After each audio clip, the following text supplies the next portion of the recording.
Lembra da Rainha Vitória, a monarca britânica que comandou o maior império do mundo? A época do reinado dela foi chamada de Era Vitoriana. As pessoas usavam roupas vitorianas e as construções eram feitas com a distinta arquitetura vitoriana. Mas há uma coisa que nem todo mundo sabe sobre a rainha. Uma vez, ela adotou uma menina africana, salvando a vida dela.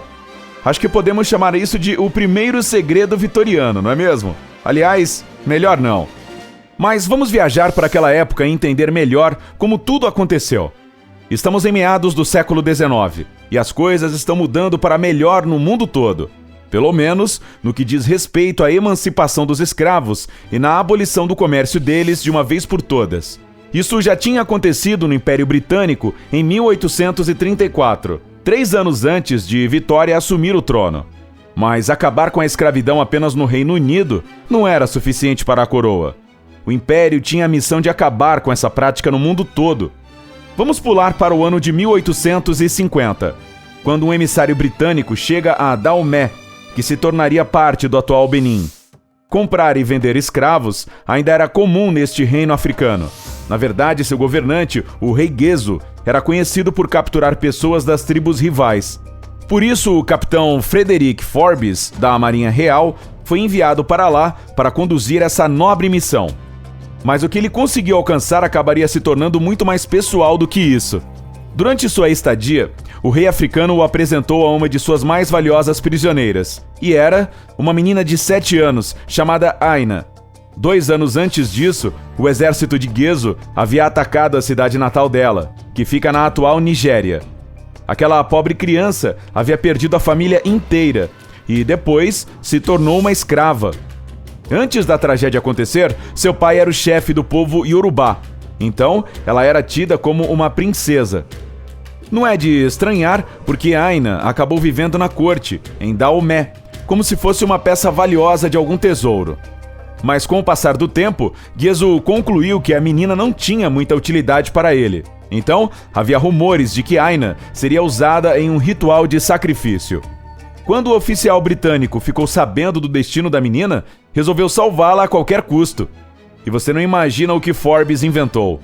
Pediu permissão para levar a criança para a Inglaterra como um presente para a Rainha Vitória.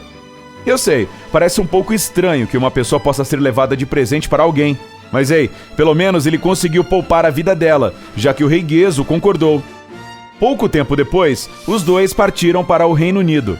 O navio no qual eles navegaram chamava-se HMS Bonetta, e a criança recebeu um novo nome em homenagem ao capitão e ao navio. A jovem Aina passou a se chamar Sarah Forbes Bonetta. Para uma criança que não tinha recebido uma educação apropriada, Sarah mostrou ser uma menina brilhante. Ela aprendeu a língua inglesa rapidinho e em pouco tempo já conseguia falar um novo idioma fluentemente. Outro talento dela era a música, mas o maior de todos era a paixão que tinha pelo conhecimento. Forbes se referia a ela como um verdadeiro gênio. Ele dizia que Sarah era muito mais desenvolvida que qualquer criança da idade dela, tanto em aptidão para aprender, quanto em força de vontade e simpatia. Ele realmente admirava aquela menina, que já tinha passado por tanta coisa, mesmo sendo tão jovem. A mente brilhante e o charme de Sarah também não passaram em branco pela rainha. Elas se conheceram em 1850, no castelo de Windsor. Assim como todo mundo, a monarca ficou impressionada por, como ela própria disse, aquela menina esperta e inteligente. Esse foi o começo de uma linda amizade que durou até a morte de Bonetta. Mas claro, há outro lado desta história que tinha menos carinho e mais praticidade. O capitão Forbes, que se tornou o guardião da menina, pensou que com a experiência dela e com uma educação apropriada, a princesa africana poderia ajudá-lo em sua missão na África.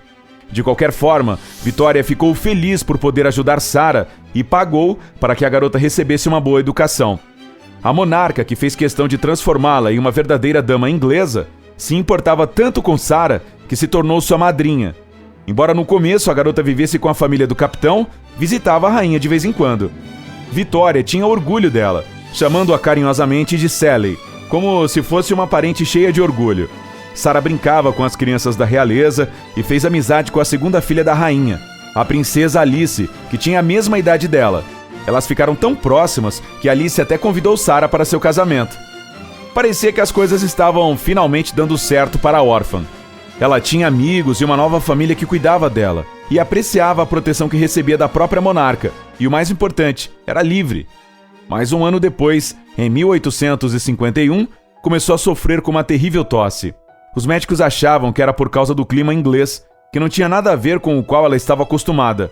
Então, parecia que a única forma de fazê-la se recuperar era enviá-la de volta para sua terra natal. Sarah, então, com 8 anos de idade, foi enviada para Serra Leoa, uma colônia britânica da época, onde frequentou uma escola missionária nos 4 anos seguintes. Diferentemente das outras meninas, vivia em seu próprio quarto e trocava correspondências com Sua Majestade com frequência. Sally era uma boa aluna e sua madrinha sempre a enchia de todos os tipos de presentes, incluindo livros e brinquedos. Apesar disso, Sarah não gostava de morar lá. Assim, em 1855 voltou para a Inglaterra, que no coração daquela criança era como se fosse seu verdadeiro lar. Naquela época, infelizmente, o capitão Forbes tinha morrido, então Sarah foi enviada para morar com um missionário chamado Reverendo Showen e sua esposa. O casal a acolheu e se tornou a nova família dela. Sally gostava muito de lá e chamava a senhora Showen de mãe. Ela viveu em Kent com eles por muitos anos, mas sempre dava um jeito de viajar para Windsor em ocasiões especiais para visitar a rainha e a família real. E mesmo assim, a vida de Sarah não foi um mar de rosas. Embora fosse próxima da casa real, dificilmente poderia escolher o próprio destino. Quando a garota fez 19 anos, a rainha resolveu que já era hora de Sally se casar. Um parceiro à altura foi rapidamente encontrado, o capitão James Pinson Labulo Davies, um empresário e oficial da Marinha Britânica. Ele havia nascido em Serra Leoa e também era um descendente iorubá. Ele era rico e aparentemente parecia que os dois tinham muitas coisas em comum, feitos um para o outro, hein? Bem, nem tanto. Coloque-se no lugar de uma garota que está sendo forçada a se casar com um homem que nem conhece. Não é de estranhar que Sarah não o amasse, pelo menos não no começo. A jovem e brilhante mulher, que parecia ser tão à frente de seu tempo, teve uma forte sensação de que aquele casamento arranjado não daria certo. Ela disse: "Se eu quero trocar minha paz de espírito por dinheiro? Não, jamais." Mesmo assim, como a maioria das jovens daquela época, indiferentemente de onde fosse, a pobre Sarah não teve escolha. E em 1862 se casou com Davies. A cerimônia em Brighton foi tão extravagante que até virou manchete. Boneta não teve uma, mas 16 daminhas. Ela também chegou lá de forma estilosa, com carruagens puxadas por 10 cavalos. Mas ei, ela era uma princesa. O que mais você esperava? A família real não compareceu ao casamento, mas a rainha Vitória encomendou um retrato dos recém-casados para seus álbuns pessoais. Ela queria que o trabalho fosse feito por Camille Sylvie, o mesmo fotógrafo que tinha capturado as imagens de muitos membros da família real, inclusive de seu marido, o príncipe Albert. Como Davies ficava e trabalhava em Lagos, que era outra colônia britânica na África, Sarah foi com ele para lá e começou a trabalhar como professora. Um ano após o casamento, deu à luz sua primeira filha. Sarah a batizou com o nome de sua amada Vitória.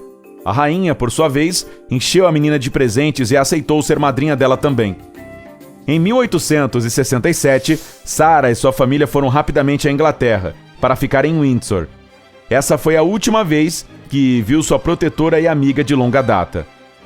Sarah teve mais 2 filhos com Davies, um menino chamado Arthur e outra menina chamada Stella. Mas era sua filha mais velha, Vitória, que tinha uma conexão verdadeira com sua charada nobreza. Sua Majestade cuidou dela financeiramente e a admirava da mesma forma que fez com a pequena Sarah, muitos anos antes. Vitória manteve contato com a monarca até o último dia da vida dela, tipo mãe e filha. Sarah Forbes Boneta teve uma vida extraordinária. Por onde passava, independentemente dos desafios que enfrentava, ela mostrou ser uma verdadeira dama e aristocrata por direito. A relação dela com a rainha Vitória é um exemplo inspirador de amizade, que estava à frente da época de ambas. Então, existe alguma outra história de amizade que você admira? Conte pra gente nos comentários. E se tiver aprendido alguma coisa nova hoje, curta esse vídeo e o compartilhe com um amigo. Ué, já está indo embora? Fique mais um pouquinho. Temos mais de 2.000 vídeos super interessantes esperando por você no nosso canal. Basta escolher o da esquerda ou da direita, clicar e aproveitar. Junte-se a nós no lado incrível da vida.